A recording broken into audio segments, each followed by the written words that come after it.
Hello, commerce graduates. Welcome back to the channel. So, guys, in this part, we are going to start with the next topic related to your series of fundamental of marketing, या theory and practices of marketing. Right so, उससे पहले वाले parts अगर आपने नहीं checkout किए so please channel के playlist में जाकर उसे जरूर चेकआउट करेंगे. टेलीग्राम इंस्टाग्राम ग्रुप ज्वाइन कर सकते हैं. टेलीग्राम ग्रुप है कॉमर्स ग्रुप SWNT. इसके अलावा वेबसाइट का लिंक है डिस्क्रिप्शन बॉक्स में, उसको चेकआउट जरूर करेंगे. राइट वहां पे सब्सक्राइब कर देंगे ईमेल के थ्रू ताकि जो लेटेस्ट ब्लॉग है उनकी अपडेट आपको मिलती रहे. Right guys, so without any further delay let's start this video. So now guys, in this part we are going to start with new topic that is consumer buying process. इससे पहले इससे ही related topic, इसका base हमने समझा कि consumer behaviour क्या होता है. हमने देखा कि एक कंज्यूमर का बिहेवियर बेसिकली ये होता है कि एक कंज्यूमर कैसे डिसाइड करता है कि उसको क्या खरीदना है, क्यों खरीदना है, और जो चीज उसने खरीदी है वो उसको कैसे यूज करेगा. हमने पढ़ा था कि बहुत सारे फैक्टर्स होते हैं जो एक कंज्यूमर के बाइंग डिसीजन को इन्फ्लुएंस करते हैं.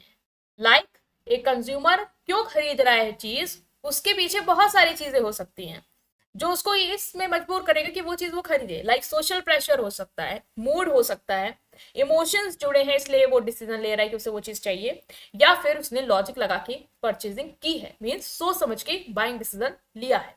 ठीक है, आपके पास 1 लाख रुपीज है, आपको कोई अच्छा फोन लेना है, स्मार्टफोन लेना है.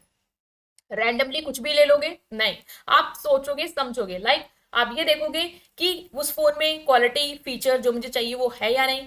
सोच समझ के खूब रिसर्च करके देन अपना डिसीजन लोगे. तो ये कैसा डिसीजन है? लॉजिकल. तो दोनों तरीके से कंज्यूमर डिसाइड कर सकता है, लॉजिकली, अदरवाइज इमोशंस में आके कि उसे क्या खरीदना है. ये हमने डिटेल में इससे पहले वाले पार्ट्स में देखा है, तो प्लीज चेकआउट कर लेना. यहाँ पे इसलिए बता रही हूँ क्योंकि इसी से रिलेटेड आप प्रोसेस समझने वाले हो कि कंज्यूमर कैसे डिसाइड करता है कि उसे क्या लेना है. वो कुछ स्टेप्स के थ्रू गुजरता है जिसके बाद वो प्रॉपरली ये डिसाइड कर लेता है कि उसे क्या खरीदना है. ठीक है, सो consumer buying process is a journey a person goes through before purchasing something. Means कुछ खरीदने से पहले एक स्टेप बाय स्टेप जर्नी होती है जो एक पर्सन कवर करता है. ठीक है, उसे ही हम बोलते हैं consumer buying process. Consumer buying process 5 simple step है जिसको हम बहुत ही अच्छे से समझने वाले हैं एग्जाम्पल के थ्रू. सो प्लीज इसको स्किप मत करना, ठीक है, वरना एग्जाम में आप स्किप हो जाओगे. राइट, तो चलो हम देखते हैं 5 स्टेप. हम यहाँ पे पिज्जा एग्जाम्पल लेने वाले, वालों को पसंद होगा, जिसे नहीं पसंद होगा वो अपनी चॉइस का कुछ ले लेना. ठीक है, सो सबसे पहले आती है नीड रिकॉग्नाइजेशन. कुछ भी खरीदने से पहले उस चीज की वांट तो होगी ना, तभी तो डिसाइड करोगे खरीदना है या नहीं खरीदना है. ऐसे बैठे बैठे थोड़ी ना डिसीजन हो जाएगा. लाइक मुझे नीड है, का मान लो मुझे नीड है कि परसों मुझे पार्टी में जाना है, मेरे पास कपड़े नहीं है. लड़कियों के साथ तो होता है उनके पास कपड़े होने के बाद भी नहीं होते. तो मेरे पास कपड़े नहीं है तो मुझे चाहिए एक न्यू ड्रेस. सो ये क्या हुई, मेरी नीड हुई, मैंने रिकॉग्नाइज किया कि मुझे कुछ चाहिए. ठीक है, so this is the first step कि सबसे पहले नीड होनी चाहिए, तभी तो आप डिसाइड करोगे कि आपको कौन सी ड्रेस चाहिए. ठीक है, सो पहले आई कि मुझे कपड़े चाहिए. ठीक है, need recognisation, I want something. मान लो एग्जाम्पल लेते हैं, आप नेटफ्लिक्स देख रहे हो और सडनली आपके पेट में गुड़गुड़ाहट, लाइक भूख लग रही है, आपको लगा मुझे भूख लगी है.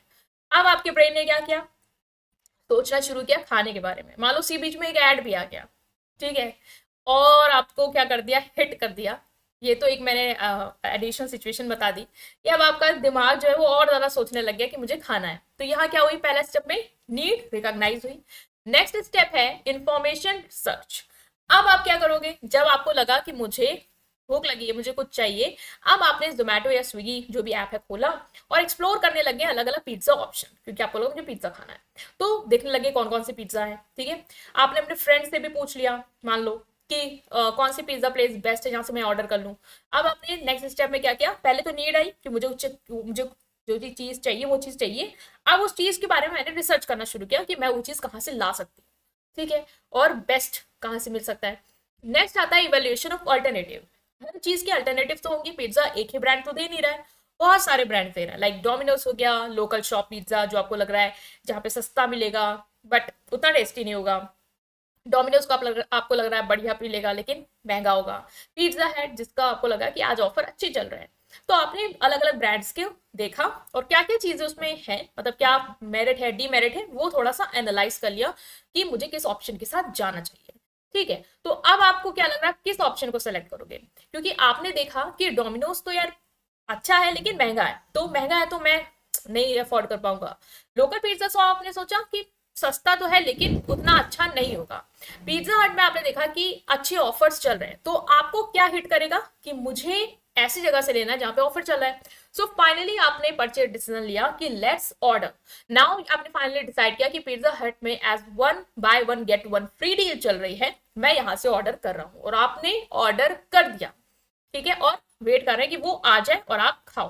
ठीक है, तो फिफ्थ होती है लास्ट स्टेट कि जब आपने ऑर्डर कर लिया और उसको कंज्यूम कर लिया, अब आपको ये देखना होता है कि जो भी पैसा आपने पे किया क्या वो वर्थ इट है।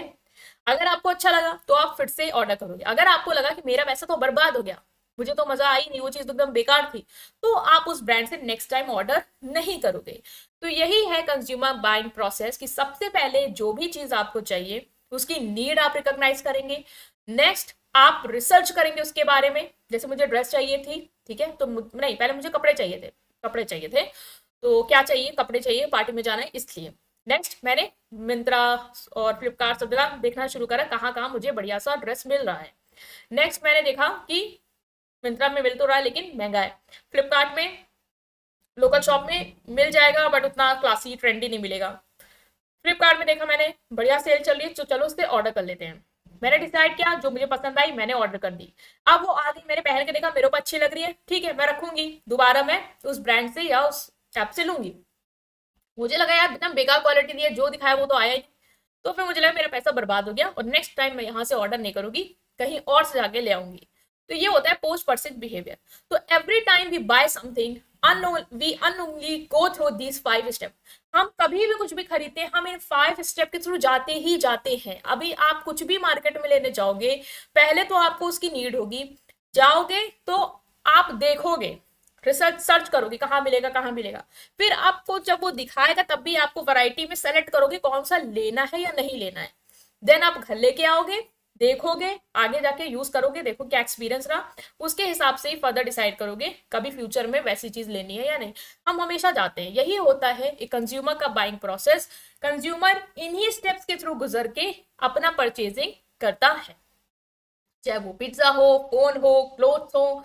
हम हर चीज में सबसे पहले नीड देखते हैं, उसको सर्च करते हैं, बाय करने से पहले इवेल्युएट करते हैं, देन डिसाइड करते हैं कि हमें जो मिला, जो हमने एक्सपीरियंस किया वो वर्थ इट था या नहीं।